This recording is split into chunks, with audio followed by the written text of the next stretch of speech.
মুভির শুরুতে আমাদের একটি ঘরকে দেখানো হয়, যে ঘরটি তালা বন্ধ করা আছে এবং সেই ঘরটি থেকে খুব বিকট ধরনের খুব আওয়াজ বের হচ্ছিল। সেই আওয়াজ শুনে পাশের ঘর থেকে একটি বৃদ্ধ বয়স্ক মহিলা সেখান থেকে একটি লাইট নিয়ে বের হয়ে এসে দেখতে থাকে যে সে ঘরটিতে কি হয়েছে, সেই ঘরটির তালা কেন এত আওয়াজ হচ্ছে। সে সেটি দেখার জন্য সেই ঘরের ওদিকে রওনা করে। সে খুব পা টিপে টিপে হাঁটছিল এবং সে জানালা দিয়ে ফুঁচকি দিয়ে দেখে যে সেখানে একটি পুতুল ছিল, সেই পুতুলটি ছড়িয়ে ছিটিয়ে পড়ে আছে। তার কারণ আমাদেরকে দেখানো হয় না সেটি কিসের পুতুল। দেন আমরা দেখতে পারি যখন বয়স্ক মহিলাটা পিছনের দিকে তাকাচ্ছিল এবং আমাদের দেখানো না সে কী ছিল, সেখানে চিৎকার করে পড়ে যাওয়া যায়। সিন কাট হলে আমরা দেখতে পারি যে আমাদের কাহিনীর যে মেন লিড ছিল সঞ্জনা, সে তার বরকে ফোন করে বলছিল যে আজকে তো আমার বার্থডে, তো আজ আমরা একসঙ্গে ডিনার করব, তুমি কি আসতে পারবে। কিন্তু তার হাজব্যান্ড তাকে জানায় যে আমি তো আর যেতে পারবো না, আমার মিটিং আছে, তো তুমি একাই ডিনার করে নাও।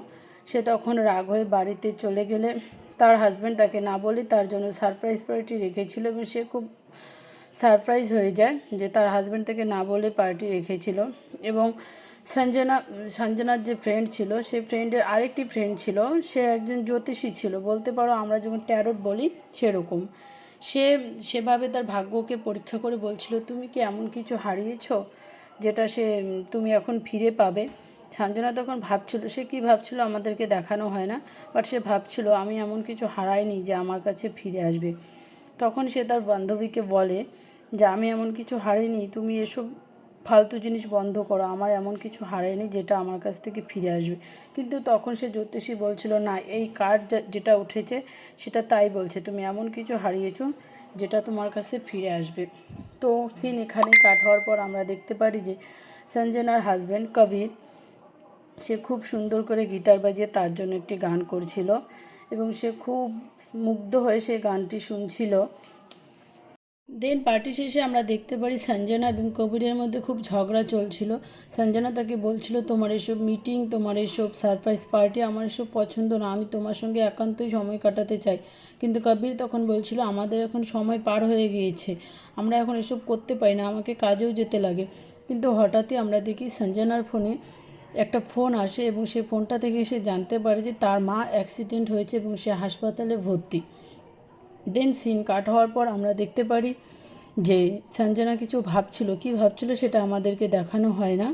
তো সঞ্জনা কবিরের সঙ্গে তার মাকে দেখার জন্য হসপিটালে চলে আসে এবং তার মা সঞ্জনাকে এমনভাবে দেখছিল মনে হচ্ছিল যেন সে কিছু একটা লুকোচ্ছে তার কাছ থেকে।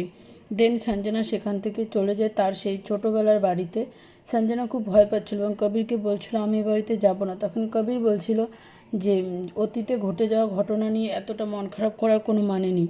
তখন সঞ্জনা তার বাড়িতে প্রবেশ করে এবং সেই ছোটোবেলার স্মৃতি মনে করতে থাকে। দেন আমরা জানতে পারি যে সঞ্জনারা দু বোন ছিল, তারা যমজ বোন ছিল, আর সেই যমজ বোনটি ছোটোবেলাতে মারা গিয়েছিল এবং কেন মারা গিয়েছিল, কিসের জন্য মারা গিয়েছিল সেটা আমরা সিনেমার শেষে জানতে পারবো।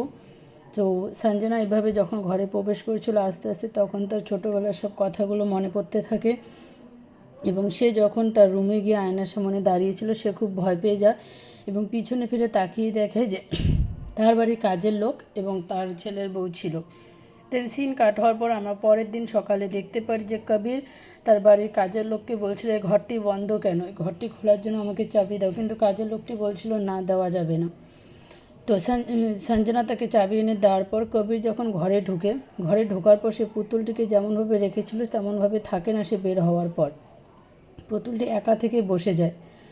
তো দেন আমরা দেখতে পারি যে সঞ্জনা যখন তার রুমে ছিল, যে ওয়াশরুমে যাচ্ছিল, তখন তার ওখানে ক্রস চিহ্নটি সে দেখতে পায়, বিকজ সে ছোটোবেলাতে তার বোন সে ক্রস চিহ্নটি আঁকতে খুব ভালোবাসতো।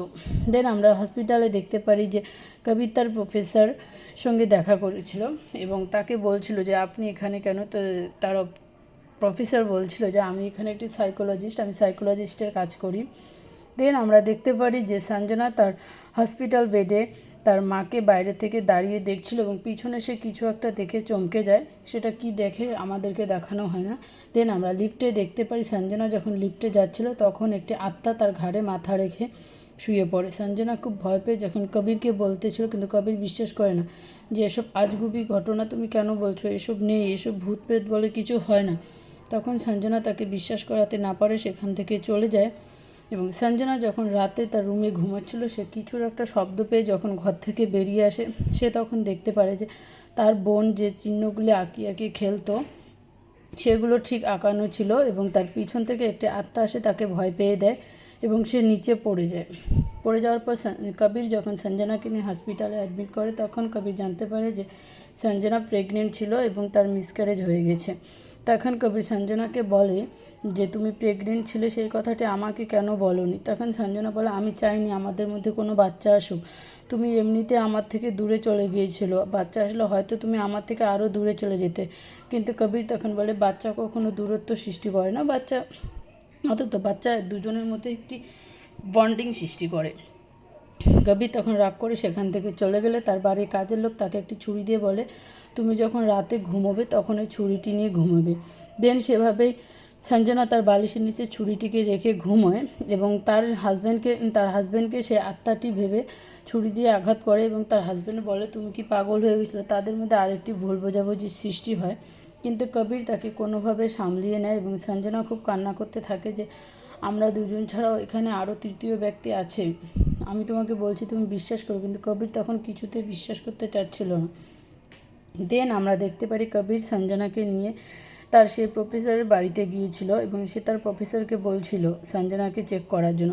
তখন সঞ্জনা তার ছোটোবেলার পুরো ঘটনা বলতে থাকে যে এক্স্যাক্টলি সে তার বোনের সঙ্গে কীভাবে সময় কাটাতো, কীভাবে তারা দুই বোন একসঙ্গে ছিল, তারা কীভাবে ড্রেস পরতো, তাদের কীভাবে চলাফেরা করতো, এভাবে তাদের দিনগুলো খুব ভালো ছিল। ছোটোবেলাতে তো তারা দুজনকে খুব ভালোবাসতো, কিন্তু অ্যাকচুয়ালি তাদের মধ্যে কী হয়েছিল যে তার বোন মারা যায় সেটা আমাদেরকে এখানে দেখানো হয় না। তখন সঞ্জনা তার ছোটোবেলার স্মৃতিগুলো মনে করতে করতে কাঁদতে থাকে এবং সব ঘটনা খুলে বলতে থাকে। তখন প্রফেসর বলে তাহলে তোমাদের আলাদা হওয়ার কারণ কী ছিল, তোমরা কেন আলাদা হয়ে গেলে। তখন সঞ্জনা আমাদেরকে দেখানো হয় না এখানে যে সঞ্জনা সে আলাদা হওয়ার কারণটি আমাদেরকে বলে না, সে মনে মনে তখন খুব ভয় পেয়ে যায় যে তার কারণ কী ছিল। তখন প্রফেসর এসে কবিরকে বলে যে কবির, সঞ্জনার ব্যাপারটা খুবই ডিফিকাল্ট, তুমি তাকে বোঝার চেষ্টা করো এবং মিথ্যে নাটক করো যে তার সঙ্গে তুমি তার কথাগুলো বিশ্বাস করছো, কিছু দিনের জন্য এরকমটা করো, তাহলে সঞ্জনা হয়তো সে এই ডিফিকাল্ট জায়গাটা থেকে বেরিয়ে আসতে পারবে। তখন কবির সেইভাবে প্রফেসরের কথা মতো তাকে সেই বিচে নিয়ে যায় এবং তারা দুজনে খুব সুন্দর একটি সময় কাটায়। দেন আমরা দেখতে পারি সঞ্জনা যখন বিচের উপর দিয়ে হাঁটছিল, সে তখন দেখতে পারে যে আরও দুইটি পায়ের চিহ্ন আসলো কী করে। তখন সঞ্জনা খুব ভয় পেয়ে সেখান থেকে দৌড়ে পালিয়ে যায়। দেন আমরা রাতের সিনে দেখতে পারি সঞ্জনা এবং তার হাজব্যান্ড কবির ঘুমাচ্ছিল এবং সে দেখতে পারে যে তার উপর থেকে কিছু একটি পোড়া পায়ের মতো ঝুলছিল। সে যখন সে ভয় পেয়ে উপর দিকে তাকায় তখন দেখে সে ফ্যানটি ঘুরছিল। সে কিছু না ভেবে, তার মনের ভ্রম ভেবে সে যখন ঘুমোতে যায় তখন আত্মাটি এসে তাকে চিপে ধরে। দেন আমরা দেখতে পারি সঞ্জনা তার পরের দিন রাতে আবার ঘুমোচ্ছিল এবং সে অনুভব করতে পারে যে তার পিছনে বা তার সাইডে কিছু একটা আছে। এই ভেবে সে মুখ চিপে কান্না করতে থাকে, কিন্তু তারপরও সে সাহস করে যখন সেদিকে মুখ ঘোরায় দেখতে চায় যে তার পিছনে কে ছিল, কিন্তু সে কিছুই দেখতে পারে না। দেন সে আবার শুয়ে পড়ে এবং সে আবারও অনুভব করতে পারে যে তাকে কিছু একটা মারার চেষ্টা করছে। সে হাজার চেষ্টা করেও তাকে বাঁচাতে পারছিল না এবং সে তার বেডের যে মশারি ছিল সেটির সঙ্গে লিফটে পড়ে যায় এবং সে দেখতে পায় সেই মশারির ভিতরে কেউ একজন রয়েছে। সেটা ভেবে ও খুব চিৎকার করে এবং ওয়ালের সঙ্গে চিৎকার করে বলতে থাকে আমি কিছু করি না, আমাকে ছেড়ে দাও, আমি এসব ডিজার্ভ করি না, আমাকে ছেড়ে দাও।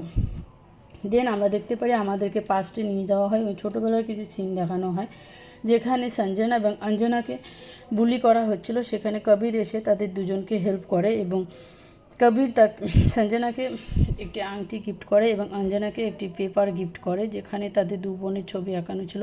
সেটি দেখে অঞ্জনা খুব হিংসে এবং জেলাস ফিল করে, কিন্তু সঞ্জনা সেটি বুঝতে পারে যে সঞ্জনার এরকমটা করার মানে কি। এই ভেবে সঞ্জনা খুব কান্না করতে থাকে এবং কবির একদিন তাকে ফোন করে সঞ্জনাকে জানায় যে আমি তো লন্ডন চলে যাচ্ছি হায়ার স্টাডির জন্য, তো তোমরা আমার সঙ্গে দেখা করো। কিন্তু অঞ্জনা যেতে কিছুতেই রাজি হচ্ছিল না। দেন আমরা ফার্স্টে দেখতে পারি যে তাদের দুজনের অপারেশন হয় এবং তারা দুজন আলাদা হয়ে যায়। আলাদা হওয়ার কারণটা কী ছিল আমাদেরকে এখানে দেখানো হয় না। তখন প্রফেসর বলছিল যে সে অঞ্জনা কি তোমার থেকে বদলা নিতে যাচ্ছে, সে অ্যাকচুয়ালি কেন ফিরে এসেছে। তখন সঞ্জনা আমাদেরকে কিছু বলে না এবং সে চুপ করে থাকে। দেন আমরা রাতের সিনে দেখতে পারি যে কবির এবং সঞ্জনা তখন তারা ঘুমোচ্ছিল এবং সঞ্জনার ঘরে জল ছিল না বলে সে যখন কিচেনে জল আনতে যায় সে দেখতে পারে তার সামনে কিছু একটা দাঁড়িয়ে আছে। সে সেটা লক্ষ্য করার জন্য সে যখন তার পিছু নিতে থাকে সে আস্তে আস্তে পিছু নিতে নিতে তার ঘর থেকে বেরিয়ে সে আউট হাউসে চলে যায় এবং আউট হাউসে চলে যাওয়ার পর সে আত্মাটি তার উপর অ্যাটাক করে এবং সে বুঝতে পারে, সে হাজারো চেষ্টা করেও তাকে নিজেকে বাঁচাতে পারে না এবং আত্মাটি তার উপর এমনভাবে তোমরা যদি এই জায়গাটা দেখো তোমাদের খুব ভালো লাগবে। এই জায়গাটি খুব ডিফিকাল্ট ছিল, খুব ভয়ঙ্কর দৃশ্য ছিল এই জায়গাটি। সে কীভাবে নিজেকে, তখন কবির সঞ্জনার গলার আওয়াজ পেয়ে যখন সঞ্জনাকে খুঁজতে যায় সে গিয়ে দেখে আউট হাউসে পড়ে আছে সঞ্জনা এবং সে আদৌ সঞ্জনা না অঞ্জনা আমাদেরকে এখানে দেখানো